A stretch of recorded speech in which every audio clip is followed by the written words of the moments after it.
but the resources and the accountability to see to it that the whole thing happens. The VTE champion position is typically filled by someone who has an interest and deep knowledge regarding VTE prophylaxis and treatment, and who is an engaging and hopefully capable leader that the clinical practice will listen to, and yet also a person who can influence operational aspects of the program. And since much of the clinical work actually takes place at the nurse-pharmacist-patient intersection, having their engagement and leadership from the beginning is wise and very time-saving overall as you build your program. Now, moving from the right over to the left, you'll see that there are various stages that have been organized, and we've kind of called those the improve phase. The main purpose of the improve phase is to get a VTE prophylaxis order reliably. The control phase, which is really about maintaining active orders and making sure that they're the correct orders, and then the optimize phase, which is really all about maximizing the effects of the program, either through ensuring that the ordered prophylaxis is delivered or addressing kind of more focused problems that you learn about as you go along the way.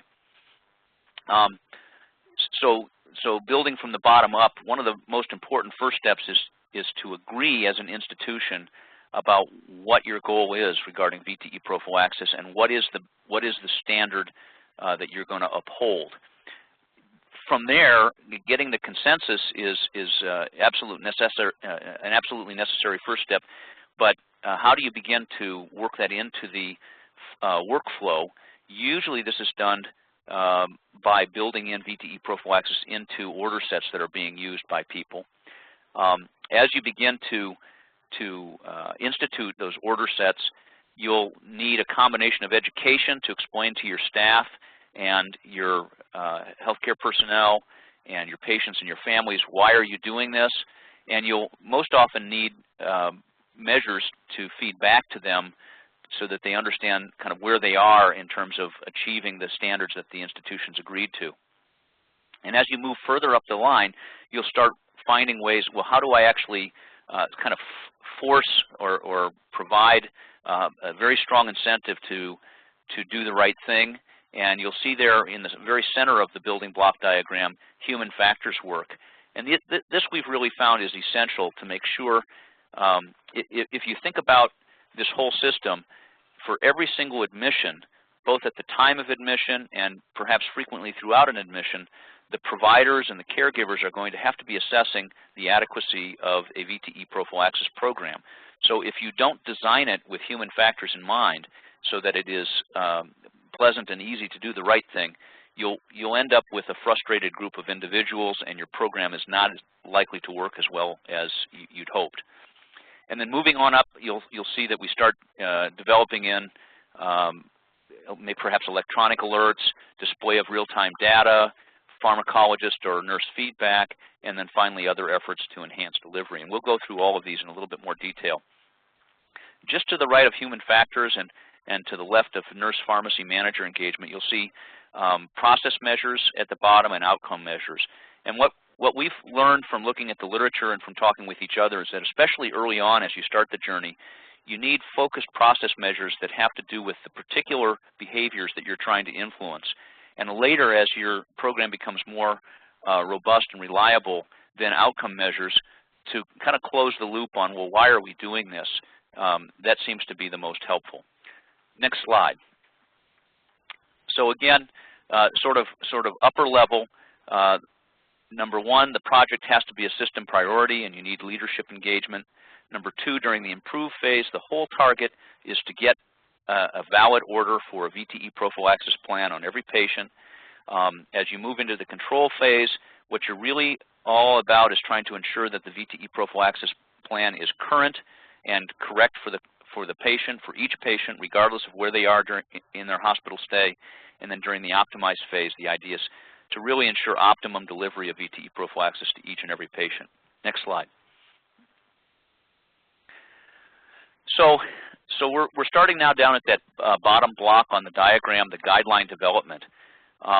Your goal here is to have one VTE prophylaxis guideline for your institution that has broad acceptance, and it's going to serve as sort of your goals for what you're trying to do for each and every patient.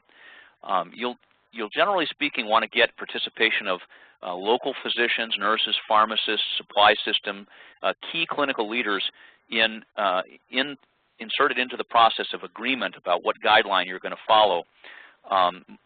Several of the references and most of the systems we talked to really sort of celebrated the advantage of having this early buy-in so that there's not some debate further down along the line that say, well, why are we doing this? And I never thought that was the right thing to do anyway, and those sort of things.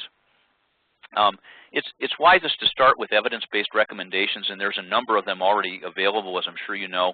And where there is evidence, you should use it. And then where the evidence is thin, develop strong consensus that's appropriate to your particular work area and just agree on something. This is what we're going to do. Factors that we've learned really require sort of special attention and finesse. Whenever there's low levels of evidence, there tends to be a good deal of clinical variability. And so really concentrating on those areas at this stage and making sure that you get some agreement from different elements of the practice about, okay, this is how we're going to do it, we can live with that. And then also areas where you have a lot of patient heterogeneity and complexity, it may be more difficult to come to some agreement. So it's worth spending some time on those particular areas and really understanding so that when you're all done, you've got that one VTE prophylaxis guideline that says this is how we're going to do it, these are the goals that we're trying to reach. Next slide. And what we've provided here are just some links to various VTE prophylaxis guidelines that are already out there. Certainly the one that's used most commonly in North America is the ACCP guidelines, which are updated on a periodic basis. There's other guidelines that are either very similar or very reasonable, and you may find actually on the web you'll have part of the toolkit are other links to specialty organizations that may have guidelines for their, for particular clinical situations. And you may want to go there first before you start trying to build guidelines from scratch. Next slide. Now, many studies show that having a guideline doesn't really get you much past about 30 to 50% of reliability in terms of implementation. This kind of passive diffusion of, okay, we agreed upon it, and then let's see what the actual practice is, this doesn't really drive much in the terms of reliability. And so you need to hardwire whatever you agreed upon into the workflow to make sure that it happens. What I'm picturing here is a gate that I just saw a couple months ago. This is actually the gate to the Stag Fort near Sneem. It was built about AD 300, and its makers knew one thing that we as healthcare workers really need to apply, and that is they could protect the whole fort by protecting that gate. That's the only way into the fort.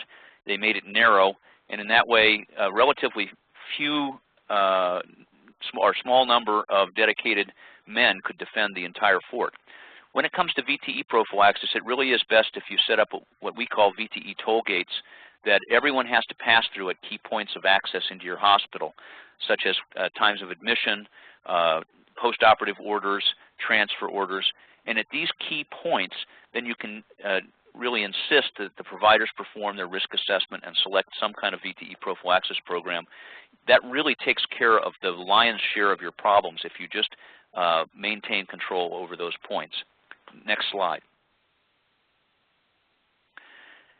Now, again, what I've pictured here are the metrics that you might choose during your early improve phase. You may choose a different set of them as you're further along, but let's say, for example, you're a facility that's just starting to solidify your VTE prophylaxis project.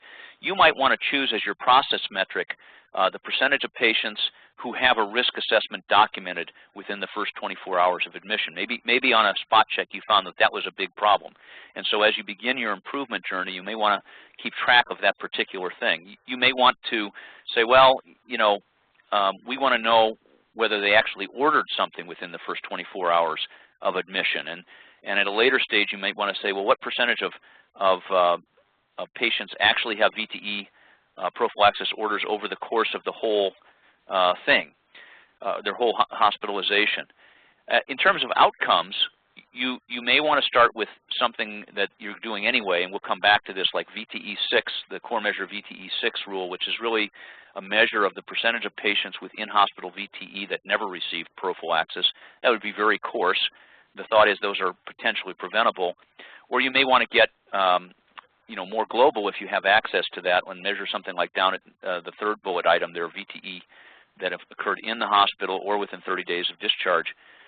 Some of these are difficult to measure and others are easier to measure, but I'm just kind of throwing up some ideas there that you could use. Next slide. So I'm going to show you what we used at Mayo to start our project. Now, this was back in 2007, and we were first working on our Department of Medicine, and we made a goal that we wanted at least 90% of eligible patients to have a DVT prophylaxis plan prescribed. And so we took an initial survey, and we just posted in each medical unit, this is what your prophylaxis rates are, and this is what your neighbors are, and we used that to sort of launch the project. At the same time we were posting these up, we were working on educational deployment to nursing staff, to physicians, to our trainees, to emphasize the importance of VTE prophylaxis, and we were beginning a project to insert the VTE prophylaxis tollgate into all of their order sets, as I mentioned. Next slide. During the ensuing months, what we did was we fed back to the providers, and this time on a service-based granularity, what their pharmacologic or non-pharmacologic prophylaxis rates were. And really over a period of 4 months, we improved from about 67% to 94% overall. Now, what was the big difference there? The big difference was the deployment of those VTE prophylaxis tollgates into the order sets. And it looks like a short period of time. There actually were 4 PDSA cycles in here where on each monthly basis we went back to the providers that were using the order sets and inquired how well was it going, how could we tweak this to make this even better for you, and we tried to do very service-specific tweaks to the order set to make it human factor friendly for them so that it was easier and easier for them to do the right thing and more difficult for them to do the wrong thing. Next slide. Once we had some success and demonstrated some success in the Department of Medicine, we decided to really diffuse that particular best practice across our entire Mayo Rochester institution. And so along that same time, that was when we were beginning to change over into 100% CPOE, and we inserted the VTE tollgates into all of the order sets by the end, or by about mid-2009. And so you can see we went a little further in our improvement. And then over the subsequent 6 months in 2009, we were able to design some clinical decision support rules that if a particular patient, for whatever reason, didn't have a current or valid VTE prophylaxis plan, it would remind the provider to please arrange that. And we were able to drive our percentage of patients at any given time in the hospital up to almost 97%. So this was sort of what we called our control phase of really trying to establish a reliable means that every single patient in the hospital every single day had a valid VTE prophylaxis plan. Next slide, please. And then during our optimized phase, that was then. We've been now doing this for several years. What we do now is we actually have some data feed that comes back to us from our computer support, decision support method that tells us by service. There on the top panel there, what you see is a U chart, and those are defects according to sample, and each sample is a service. So one of them might be like the General Internal Medicine number 4 service and so forth. And what this allows us to quickly see is, well, which services are having the most trouble? And so, for example, right around sample 50 or so, you see that one of them had 250 defects in 1 month. Well, as it turns out, in our hospital, that was our our bone marrow transplant and hematology service. And so we went to them and said, well, what's really going on? And we can actually get right down to the provider level. Sometimes we find that these blips represent someone new has been hired and they just don't quite understand the system yet, and so maybe early in their month they have quite a number of defects. Sometimes we find that there's been a change in that particular service's practice. Maybe they changed their order set and something in the logic of the order set got a little out of whack, and we can go back and quickly correct it and keep things going well. So this is part of our quarterly reassessment of the program to find out what's going well and what's not going well. Next slide. What we've also noticed, now this is really kind of getting into the next phase, which we call working harder. This here shows not just our, gee, we have a valid order, but this is actually showing what is actually delivered to the patient. And pretty much routinely what we find throughout our Mayo systems is that there's about a 10% gap between what's ordered and what's actually being delivered. When we focus in on that in Mayo Clinic Rochester, what we find is that most often that gap is represented by failure to deliver mechanical VTE prophylaxis every day at the dosage, if you want to use that term, that we've wanted it. And so that's an area that we're going to be working harder on in the upcoming years, is how do we begin to close that gap. Other areas that might present itself, it would be someone who has pharmacologic prophylaxis ordered, but they're gone for a procedure and they don't get the dose, and then we've missed that day's dose. So something along those lines. So we're really beginning to work more and more on those particular things. Next slide, please. You know, there's other things that you could choose to work harder on. Denver Health, for example, did a lean project to reduce the usage of low molecular weight heparin. They preferred the unfractionated heparin, and they saved a substantial amount of money. Another hospital worked to reduce SCD usage and limit it to one kind of SCD with really quite a substantial savings per year. So there's a lot of different things that you could work on. I guess that's the thing about quality improvement is you're never quite done. Next slide. So again, I think the overall plan is simple. It has to do with assessing the risk of the patient, ordering the right therapy, delivering the right therapy, and then a constant reevaluation of those things to make sure that you're really maintaining a high reliability system. Next slide. So at this point, I want to turn over the program to Dr. Masica so he can tell you, well, he and the Baylor group can tell you just a little bit more about what Baylor has done and how their journey exemplifies some of these phases. Okay, well, thanks. Thanks very much, Tim. What should have emerged from the slides that Tim has talked to about to date is very much what our interested in is not so much who to give prophylaxis to. There are just stacks of papers written about that, various guidelines about risk assessments and those sorts of things. What we're most interested in with this project is how to make it work.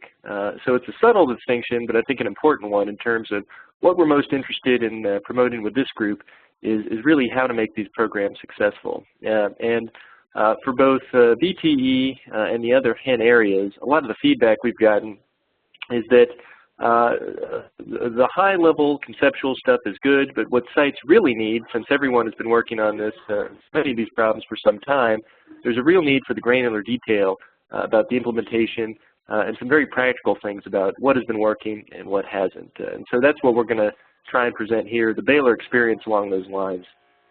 Next slide, please. So this is just a brief overview of the Baylor healthcare system. We're large, 26 owned, operated, ventured, and affiliated hospitals, over 5,000 nurses, 4,000 affiliated physicians. Importantly, in terms of how we approach our quality improvement efforts, it is an open staff model. We do not have any physician employees for clinical care. Also, in a factor that affects implementation is that we have local medical executive committees at each of our hospitals. So we do have system-level recommendations, but the final decision-making authority does rest with the medical executive committees at the individual hospitals. Next slide, please.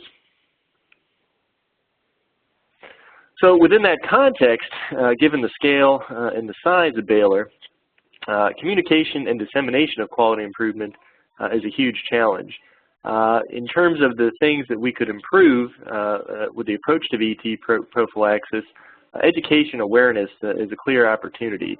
So what you have here on the slide is an example of a poster that was placed in various units regarding VTE prophylaxis. On the right-hand side of the poster, you have, and we're currently in the process of transitioning to electronic health record. At the time of this poster, some of our sites were still on paper-based order sets. So the right-hand side has a paper-based order set. The left-hand side has sort of a brief synopsis of the VTE prophylaxis program that affects not only physicians but nursing staff as well. And then on the bottom, there's a reference to a status board, which we'll talk about in more detail.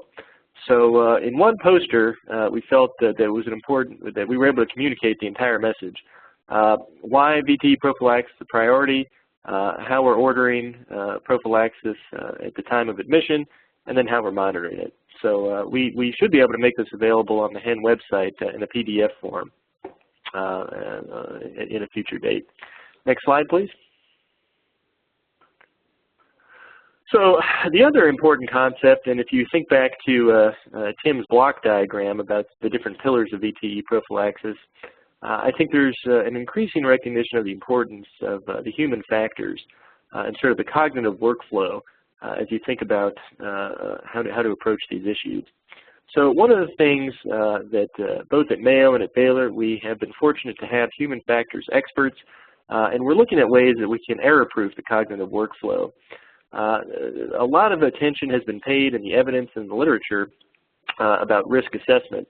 The challenge with focusing on the risk assessment is that in the modern hospital, many patients, or almost most patients, I would say, tend to be either in the moderate or high risk. Beyond patients undergoing day surgery or individuals having 23-hour observation stays, just about everyone is going to have some criteria that would warrant getting to the level of pharmacologic prophylaxis. So the question is, we have a lot of space and cognitive effort that we attribute to the level of risk assessment in terms of, and how does that relate to actually ordering effective prophylaxis? So that's one thing we're looking at in terms of the cognitive workflow. Along those lines, in terms of addressing that, really trying to streamline how we present the options, and that's particularly important in electronic health record. You don't want to have 2 and 3 pages that you have to scroll down to do this. Ideally, you want to be able to order the prophylaxis in one screen. Next slide, please. So the other thing that we're looking at that is a key human factors issue is use of the mechanical prophylaxis and sequential compression devices. I think these mechanical prophylaxis can be very effective, but it's only effective if it's actually applied to the patient. The SCBs that are at the bedside and not on the patient's legs, clearly you're not going to have much impact on hospital-acquired VTE. Generally it may feel good to, or it may seem that just checking a box is an easy thing to do, but again, if it's not being used, it's not doing the patient any good. Various people have looked at this. The compliance rate is as low as 20% in terms of consistent application of the SCBs to the point where they would be effective. The barriers to use are obvious. There's discomfort in terms of limiting ambulation and patient mobility. Just getting up and going to the bathroom requires a change of SCBs. So all those things make it difficult to comply with them regularly. Education by itself, just telling people it's important to use SCBs, doesn't have that much of an impact on adherence. And the other issue that was recognized was very few people have looked at what in terms of accountability. When should you look at SCB compliance, and then how are we going to measure whether or not people are adhering to it? Again, we are also looking at the human factors of increasing uptake and use, consistent use of SCBs. And one of the things that we're looking at in our own system is having this as a performance metric that we look at on our different nursing units. Next slide, please.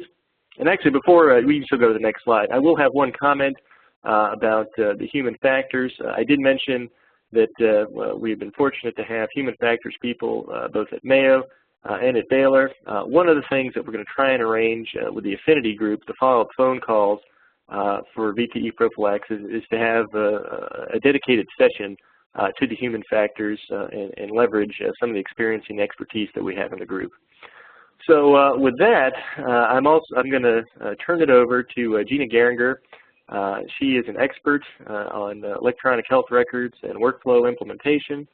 One of the things that we've realized is that to improve the process, particularly when you're transitioning from a paper-based world to an electronic-based world, comparing and contrasting the workflows is a crucial step in achieving success. So Gina has been around to several of our hospitals and has drilled down into the workflow, and she's going to present a brief overview of that.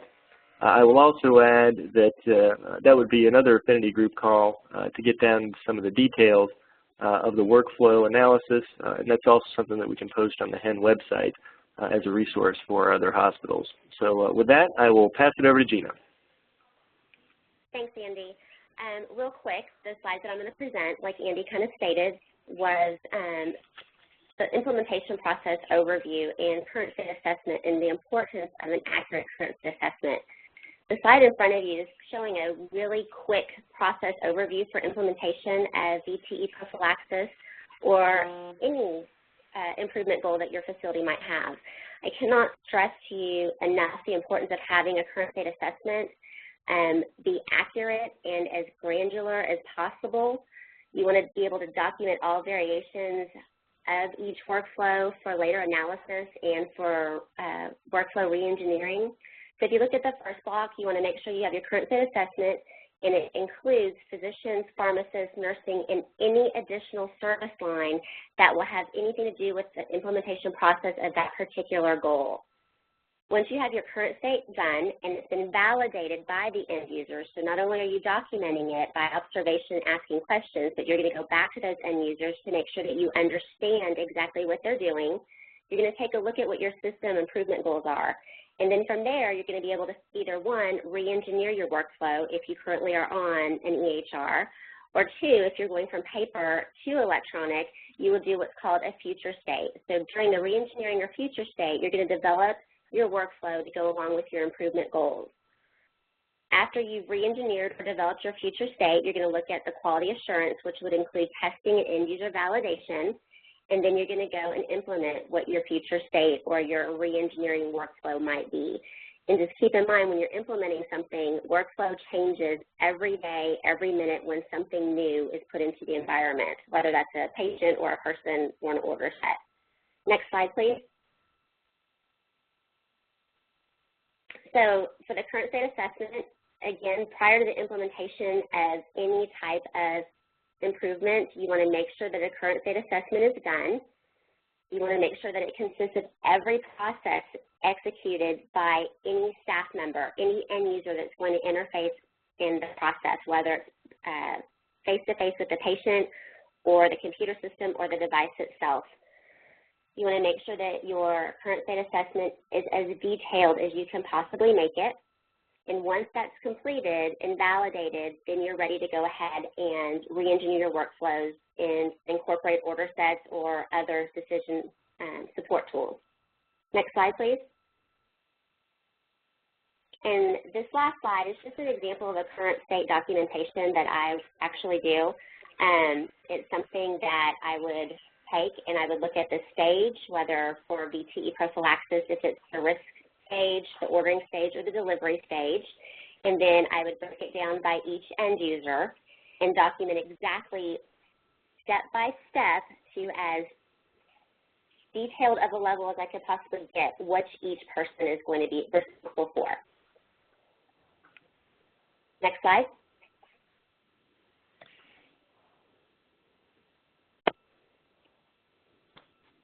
And Andy, do you want to take this back over, or am I still talking? Okay, yeah, no, I think I got it. So thank you very much, Gina. And again, Gina's done a much more detailed analysis than what we're able to cover here.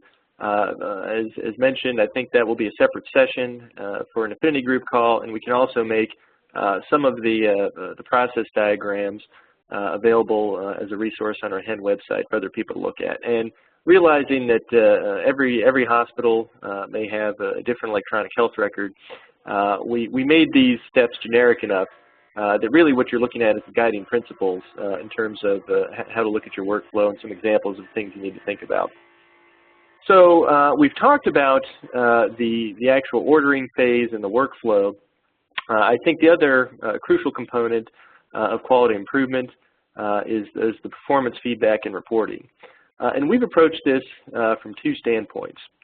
I think something that is recognized, something that we need to do more of, is that the retrospective reporting that happens months after the fact is useful, but it doesn't help the patient who was in the hospital at the time that they missed the care process.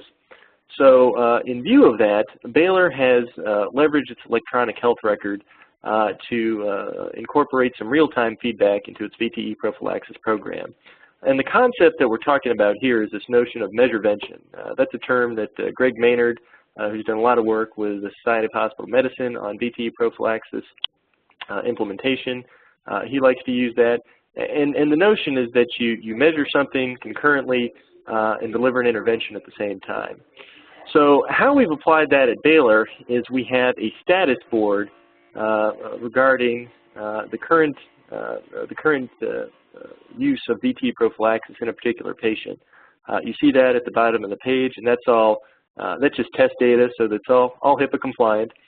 On the left-hand side of the table there, you see the patient's name, for example, their attending physician, and then if you look, it's a green, red, yellow type of system. So if your VTE prophylaxis is appropriate, it's green. If it's missing or inappropriate, it's yellow, and if it's pending or if it's unknown, then you get a yellow dot. And again, you think about the toll gate concept that Tim alluded to earlier. If you think of one key toll gate is at the time of admission where you have to order the prophylaxis, this is the toll gate to make sure that the system is actually working. Particularly as patients' hospitalization stay extends, they may undergo procedures which warrant cessation of VTE prophylaxis, their condition may change, their platelet count may fall.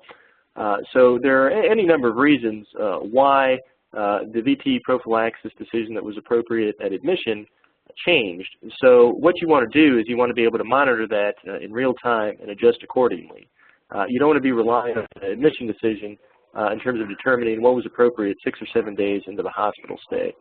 And if you think about sort of a closed loop process where you cover all the bases, this notion of really a strong pathway for getting the right decision at admission, followed by real-time monitoring with the status board, that's going to get you very high levels of compliance, and it's going to be able to allow you to do, it's going to make it easy to do the right thing for the patient.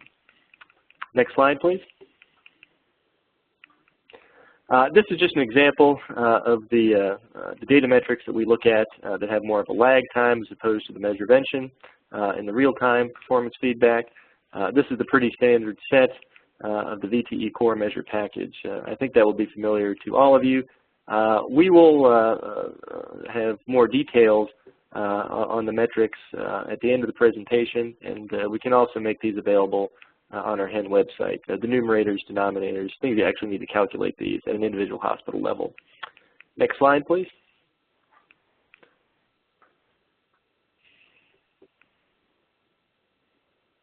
Next slide. Okay. So here we have an example of how we share our core measures. Actually, one more back with the graphic, please.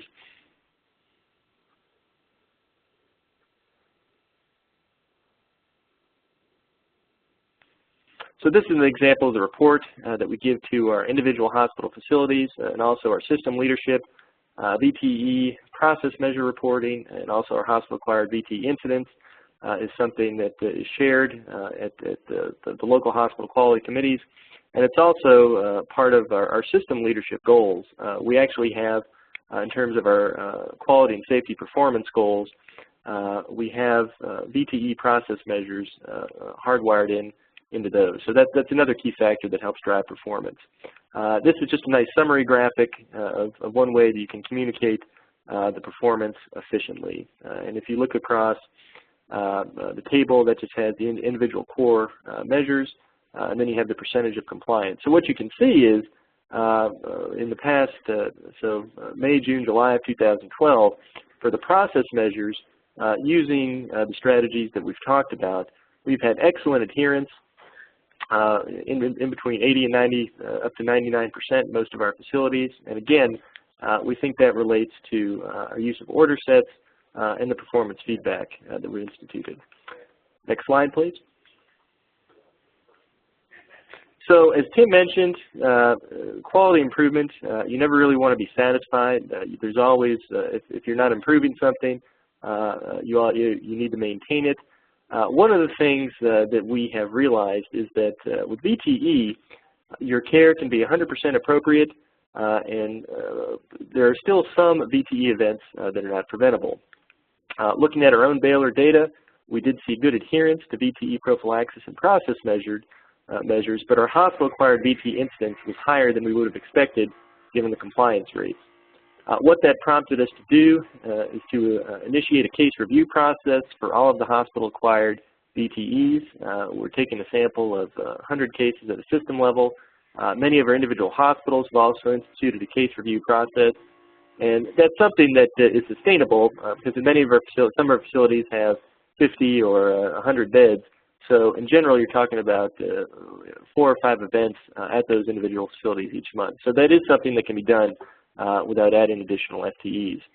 On our system level, and the review process is still ongoing, we discovered that a significant portion of our hospital-acquired VTEs were actually related to PICC lines, and they were occurring in cases where the pharmacologic prophylaxis was appropriate. So as part of our VTE, hospital-acquired VTE incidence prevention initiative, we're actually starting to look at PICC lines as an area of focus.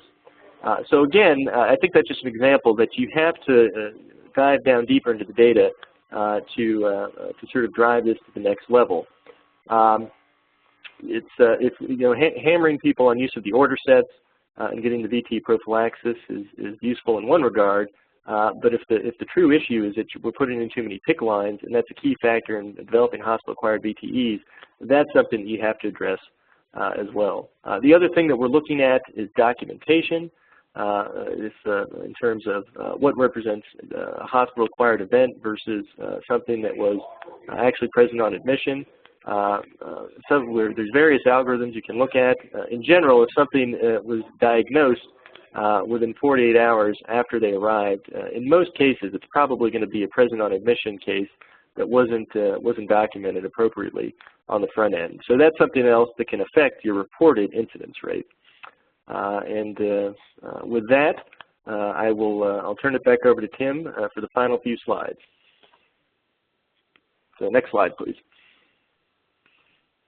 Well, thank you, Andy. I think both of us on talking about our different systems, I think we've experienced a very similar journey, and it's interesting to kind of sit back and say, well, what's next out there? What are the next things that we expect? And Andy's indicated PICC lines. We too have found that that's a major source of VTE that are yet occurring. I also kind of gave some thought about what else might be happening. I think having this surveillance, automated, computerized clinical decision support surveillance about, is the patient on what they should be now? Is that the right thing now, given their clinical circumstances? I think that there'll be capability to create algorithms that will have an ongoing non-manual component to them, and I think those systems may be upcoming.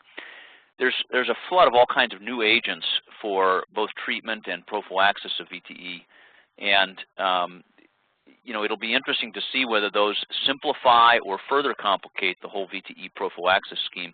Those are things we're going to have to be incorporating into our VTE prophylaxis plans and treatment plans. Already getting a lot of pressure from medical staff, what about this agent or that agent and so forth. And so just when you think you kind of have the system worked out, there's something new coming.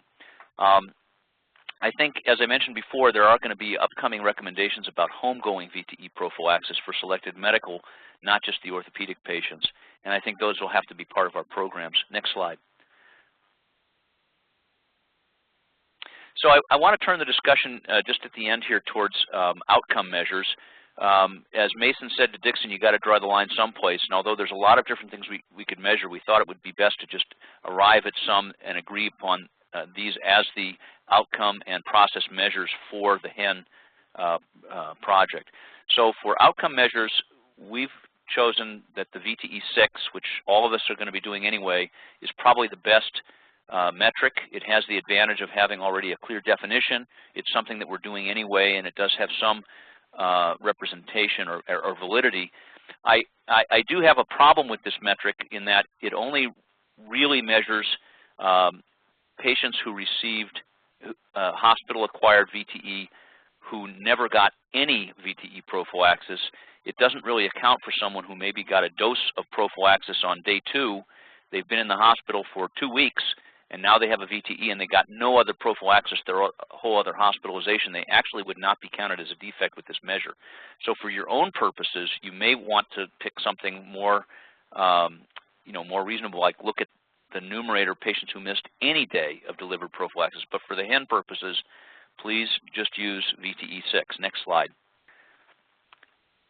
And again, for HEN purposes, for process measures, we believe we should use VTE-1 and VTE-2, again, from the core measures. Again, the advantage, you'll have to do them anyway. They have very refined definitions. And both VTE-1, 2, and 6 will be served by meaningful use input, which will ultimately cut down the manual labor involved in measuring them. Again, VTE-1 and 2 also have disadvantages. They really only speak to what happens on day 1 or around day 1. It doesn't really account for what happens afterward. And it also doesn't speak to correct prophylaxis, just that some prophylaxis was provided. So you may want to develop more refined measures. Next slide. So about metric submission, I guess you're going to hear more about that in the upcoming days. I think that you should plan on being ready to submit baseline data. This says by December 1st, but there may be an update on that. But the point is, be thinking about it, and there'll be more information to come on that. Next slide. Amy, do we have time to talk about process measures of the future, or should we stop now for questions?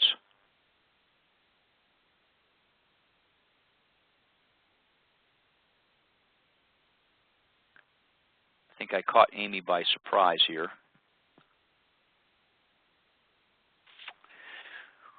Well, until she interrupts me, I'll talk a little bit more. In terms of improvement phase, maybe process measures that may be in the future, you may want to be looking at the percentage of patients at any given time point with an active VTE plan. Next slide. And during your control phase. About what you're talking about. Keep on going? Yep, go right ahead. Sorry about that. All right. In terms of during the control phase, some process measures that you may find useful is to look at the percentage of patients whose orders are in conformity with the guideline at any given point in time. So again, not just on day 1, but on any given day, what proportion of the patients in your hospital have guideline conforming prophylaxis? And then during the optimize phase, you may want to look not just at who have orders that are in conformity. You may want to look at what percentage of patients are receiving, i.e. having the prophylaxis delivered in conformity with your guidelines. Next slide. So I hope we've given you a broad outline and some details. I hope we've been able to connect with you kind of no matter where you're at on the journey, whether you're at the very beginning stages or whether you're far along the way.